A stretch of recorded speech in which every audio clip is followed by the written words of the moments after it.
Hello and welcome to liveconfident.com, and in today's live stream I'm going to share with you another memory technique. Now, a few weeks ago I did a live stream and this was about the phonetic alphabet memory technique. If you didn't watch it, then as a brief recap, it went something like this. The alphabet, the phonetic alphabet is the process of converting numbers into letters.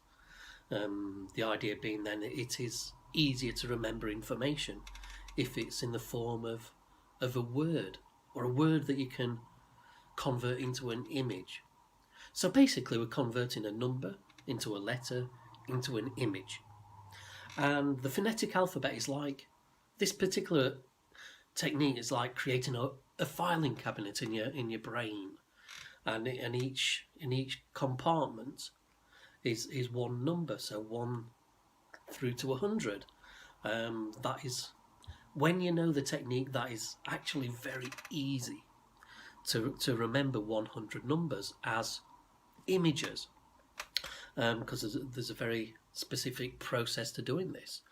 And if you can memorize the numbers 1 to 10, which is just as easy or easier than learning 1 to 10 in a foreign language, then you can go very easily from 1 to 10 to 1 to 100. So to recap briefly, let's just take the number 1.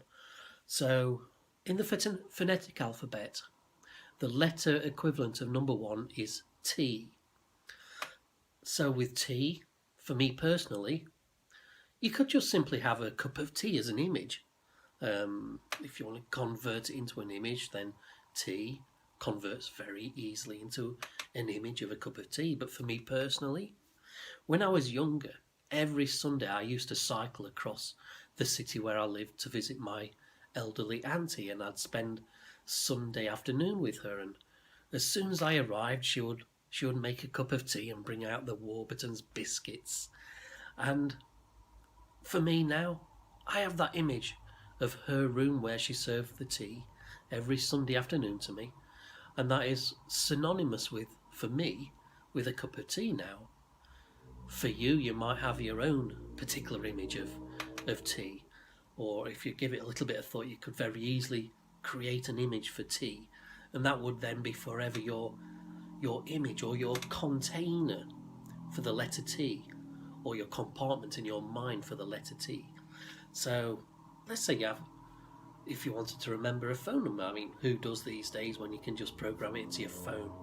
But let's say you was, and you have a phone number of 10, 12 numbers, then each number, if you had a letter, then you could very soon see the potential for creating a memory sequence to remember each letter, each number converted into a letter or an image. And that's probably not the best example to give you in hindsight, but the potential is there. But anyway, I'm talking to you today about a different technique which might be even more useful to you, the chain link memory technique. And so where is it useful? Well, let's say you've got to remember a speech or a presentation, or even telling a story. The chain link method is good in any of these scenarios. So let's see how it goes. So the whole idea of the chain link method is to take one key word from, let's say we're working with a speech, and your speech, let's say you break it down into 15 stages, or 15 chunks of your speech. So let's say you're giving a speech at a wedding, and in there you've got a joke about a sheep. I'm drawing on 4 Weddings and a Funeral here, in case you've seen that film. There was a wedding speech, and then there was a joke about a sheep in there. So let's say you've got a wedding speech and you've worked in a joke about a sheep, and then the next part of your speech, let's say you've got another joke, and it's about your mother-in-law. Why not? So you've got a joke about a sheep, you've got a joke about your mother-in-law. The next part of your speech might be talking about an experience you had with the groom, or the bride. Let's say you went for a night out with the groom and they got into trouble with a girl, and you tell these jokes, these stories in your wedding speech just to embarrass the groom a little bit. So you've got a little anecdote about the groom to work into your speech, and then after that you're going to talk about how you're going to get a little bit more sentimental, and you're going to talk about how the groom and the bride are really meant for each other. And then after that, maybe you're going to thank the bridesmaids, because that's a part of the groom's speech, to thank the bridesmaids. So let's say first of all you got your joke about a sheep, and then you've got the mother-in-law joke. So now you've got your joke about the sheep, and if you remember the word sheep, then you could very easily recall the joke. Now in the next stage, you've got your mother-in-law joke. So if you remember the keyword of mother-in-law, then you could very easily recall the information surrounding that keyword, the joke that you had about your mother-in-law. And then in the next stage, your keyword here that you're going to use to recall the rest of that compartment, that segment of your speech, is going to be a little anecdote about, let's say, something that happened on the stag do with the groom, and how they got blindfolded and tied to a lamppost as part of the stag do. So you're going to tell that joke, that's the anecdote during the speech, and then you're going to talk about how the groom and the bride are meant for each other.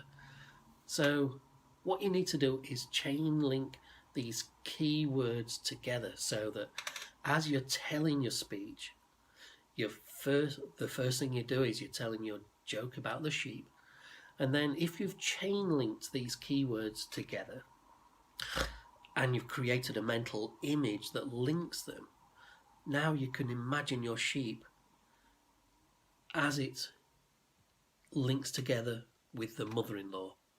So how we do that is to create an image. So we've got two images right now. We've got a sheep image and we've got a mother-in-law image, so you can visualize your mother-in-law. Now we need to connect these two images together. So let's make it very simple. We've got a sheep here in our first scene, and let's say it's standing on its two hind legs and it's watching you giving your speech. Why on its hind two legs? Because we like to make images very bizarre, crazy, outlandish, out of context. Any of these things make an image more memorable. So let's say you've got a sheep standing on its hind legs just watching you. We could make it crazier, but let's just leave it at that. And then next you've got the mother-in-law. So we're going to connect these two images together. So let's imagine now you finished your sheep joke, and your sheep now starts running towards the mother-in-law, and as it gets to the mother-in-law, it leaps up and into her arms, and she catches the sheep, and she looks very startled, very surprised, very angry maybe, and she tosses the sheep up in the air. I don't know. It's a bizarre image, and that's the whole point of it. The point is that you're connecting these, chain linking these two images together. So now you're in your wedding speech, you've finished your sheep joke, you're moving on to the next stage of your speech, and you return to the mental image chain link that you created earlier, and you visualize the sheep, and then instantly you see the sheep running into the arms of the mother-in-law, and suddenly the next part of the speech comes back to you, because the mother-in-law keyword triggered the information around that, and now you can easily remember the joke about the mother-in-law. So now you got to chain link the mother-in-law to the anecdote about your night out with the groom and how he was tied to a lamppost and blindfolded. So how are you going to connect those two images together?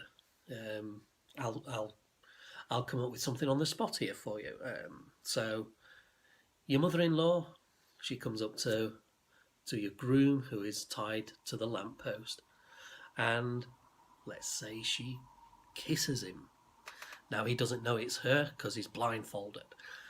So she kisses him on the lips, and then she pulls up his blindfold, and then he sees who is kissing her, and he screams, and then she screams back, and you've got this whole strange image going on. And then we connect that image. Let's say she unties the groom, and then the groom runs away as fast as he can from the mother-in-law and into the next scene, and then we chain link those two images together. So now you've got the sheep jumping into the arms of the mother-in-law, then the mother-in-law kissing the groom who was being tied up and blindfolded. So you can see now how we're chain linking these images together. And this is how you would use it in a wedding speech, or any kind of speech, or a presentation. Let's say you have a more formal business presentation, and you do exactly the same principle. You break it down into chunks, into logical chunks, and then you take one keyword or one short sentence or something from that first chunk that will enable you to recall the information around that chunk. And then you do the same for the next section of the speech or the presentation, assuming that you're not just having it on a projector and you can see everything going on.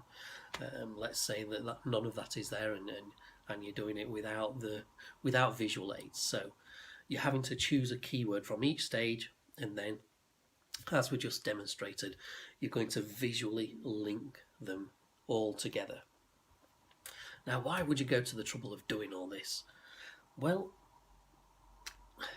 you could stand there in a wedding and you could read verbatim your speech as you've written it down and you rehearsed it over the months before the wedding. And you could do that. But it would be flat. There would be no personality, no character to the speech. You would simply be reading it, and you wouldn't even really be able to give eye contact to the audience. You'll be there and you would have to read, and if you did look up at the audience, then maybe you're going to have to lose your place on your page here. And then you're going to have to pause in your speech while you find your place again. And it's just flat if you do it this way. But if you only take one keyword from each logical stage of your presentation or your speech, and then you use your own words to do the section around the keyword, then you're doing it organically. Every time you tell the speech, it's going to be a little bit different. That is if you were doing it multiple times, but of course you're perhaps only doing it once. But if you was doing it over and over again every night, then doing it this way, you would get a slightly different speech every time, because you would use different words, and it would sound organic, and the audience would pick up on that, and they would know that you're not regurgitating some over-memorized speech. And in that way, they get on board with you, and they connect with you more. Even if you struggle a little bit and you forget, they forgive. They're not here to see you fail. So that, in essence, is the chain link method. And of course, I mentioned before that you can use it in stories as well, and it works exactly the same way. Let's say you've got young children and you read a bedtime story to them, and you want to do it without having to read from a book for whatever reason. You want to look like a good dad or a good mum that can read the story without having to read from a book. So you can do exactly the same principle. Take one page and take one piece of key information from each page or each chapter, and then chain link them together. If you wanted to give the story in extreme detail, as close to the book as possible, then you would have to narrow it down and find a keyword from each paragraph, or even each sentence. But then you're giving yourself a lot of work to do here, to chain link each keyword to each other, and to be able to progress through the story in this way. For my mind, that's very hard, and I wouldn't do that. But you may be different. So that's it. That's the chain link memory method.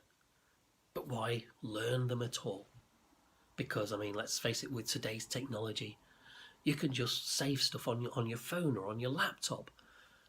and you can recall information very quickly. But let's say, even with the phonetic alphabet, and you've created this filing cabinet in your mind, and you want to recall some information. But let's say you're driving, or you want to remember some information, and you can't immediately get your phone out and wait for your notebook, notepad app to load up, so that you can write down what you've thought about, or get the voice recorder running. Let's say your hands are not free, so you can't write anything down, or you can't get your phone out and record it. Or let's say you're in a meeting, or in some environment where you can't just stop and get your paper out and write something down. Let's say you need to memorize it. So now you've got these memory techniques in your mental toolbox, and you can pull one out. I mean, for me, I'm familiar with these techniques, and I could remember 100 items in a matter of minutes, if I wanted to, just by putting each item in one compartment in my phonetic alphabet. When you know the technique, it's very easy. And somebody who doesn't know the technique and is watching you perform a mental feat, to them it looks like magic what you are able to do with these techniques, because they don't know how you're doing it. I mean, if you've seen a magician on stage or in the X Factor, and they're performing one of these illusions or magic tricks, and to those of us who don't know how they're doing it, it seems incredible, mind-boggling. Let's say a magician who's working with a pack of cards, or they've asked the audience or one of the judges to come out with a number, and they've taken them through a sequence, and they've got a sequence of images and letters which they could not possibly have known in advance to doing that trick at that moment in time. And then the big reveal at the end of the magic trick, and that judge or that person's numbers that they had picked or images they had picked, suddenly the magician reveals that image in some impossible location that they could not possibly have accessed during the magic trick. And we, the audience, are watching it and think, how did they possibly do that? How could they have known in advance to plant that information there beforehand? And it seems incredible. Well, it's exactly the same with memory techniques. What you can do with a memory technique, and I've only covered two, and I've only covered a broad overview of them, but the power they give you, what you can do with an artificial memory technique, is just as mind-blowing to those that don't know how you're doing it as it is watching that magician on stage with his big reveal. So if you're interested and you want to know more about these memory techniques, just Google them. Just Google the chain link memory method, or the phonetic alphabet, or Google a memory techniques book. There's plenty of them. You could even, God forbid, get my own book. I've written a book on memory techniques. You could find it on lifeconfident.com's website. If you go to the store, it's there. But you've got plenty of options, plenty of choices. And what memory techniques do for you above all else is they give you confidence. Even if you're not using the memory techniques, even if you've just got them as a life skill in your mind, and you know that they're there, even if you're not using them, you've got the confidence. I've developed memory techniques for conversation skills, and I've blended them with memory techniques. And the outcome is so powerful that it just gives you confidence. Let me give you an example. The Quote Snap University course that I've developed, and which is also available from Life Confidence. It's like going into a social setting, or a conversation, or a group setting, any kind of social setting. And it's like having a crowd of advisors, invisible advisors, walking into that social setting with you. Nobody else can see them, but they're there behind you. And when you need to say something on a particular topic, it's just like having a world-class team of experts on every topic standing behind you. And let's say one topic arises, cars for instance, and let's say Jeremy Clarkson is behind you and he steps forward and he whispers one of his great quotes in your ear, and you're able to give that quote in the conversation. It's like that. You've got this big power team of people behind you and nobody else knows it, but you could give a quote on any topic under the sun, and that's what Quote Snap University is about. And that is just one example of the power of memory techniques. When you lift the hood up on them, or you look behind the curtains, and you learn how they work, and they're very easy to learn, by the way, suddenly you've got a powerhouse of confidence at your back. And it's a very powerful thing. And I hope you'll look into it and maybe go down that road. Because until I discovered them in my late 20s, my educational history was rubbish. It gave me no opportunities in life.